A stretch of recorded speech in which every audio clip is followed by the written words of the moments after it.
दर्शक हो, नमस्कार, गुड मॉर्निंग. वेधकमध्ये स्वागत आहे. मी प्रशांत आराध्य. एक ताजी घडामोड अशी आहे की उजनी धरणामधलं 7 TMC पाणी हे भीमा नदीकाठच्या पाणी योजनांकरता म्हणून आरक्षित ठेवण्याचा निर्णय घेण्यात आलेला आहे. याबाबत जिल्हास्तरीय आकस्मिक पाणी आरक्षण समितीची बैठक पालकमंत्री जयकुमार गोरे यांच्या अध्यक्षतेखाली पार पडली. या बैठकीला जिल्हाधिकारी कुमार आशीर्वाद, महापालिकेचे आयुक्त सचिन ओंबासे यासह विविध विभागाचे पदाधिकारी, जलसंपदा विभागाचे शुभेंद्र खांडेकर यांच्यासह अधिकारी उपस्थित होते. आणि या बैठकीमध्ये निर्णय घेण्यात आला आहे की धरणातील 7 TMC पाणी हे उन्हाळा हंगामामध्ये पिण्यासाठी म्हणून आरक्षित ठेवण्यात येणार आहे आणि मे महिन्यापासून भीमा नदी वाटे हे पाणी सोडलं जाणार आहे.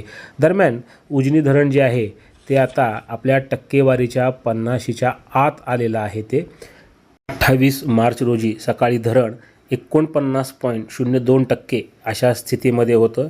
या धरणातून सध्या विविध योजनांकरता पाणी सोडण्याची प्रक्रिया सुरू आहे. मुख्य कालव्यामध्ये 2770 क्युसेकनं, तर भीमा सीना कालव्यात 900, दहिगाव योजनाकरता 90, सीना माढा योजनेकरता 315 क्युसेकनं पाणी हे सोडलं जात आहे.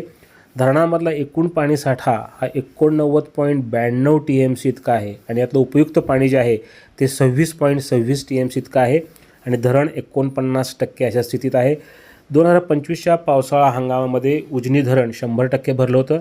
मात्र रब्बी हंगाम आणि या पाठोपाठ उन्हाळा हंगामामध्ये सतत पाणी सोडण्यात आलेलं आहे.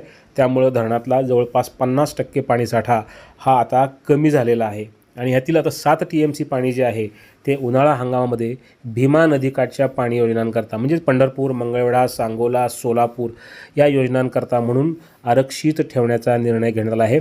उन्हाची तीव्रता ही खूप वाढते आहे. मागील 24 तासामध्ये 5.60 मिलीमीटर म्हणजेच 1.20 दशलक्ष घनमीटर इतक्या पाण्याचं बाष्पीभवन हे नोंदलं गेलेलं आहे.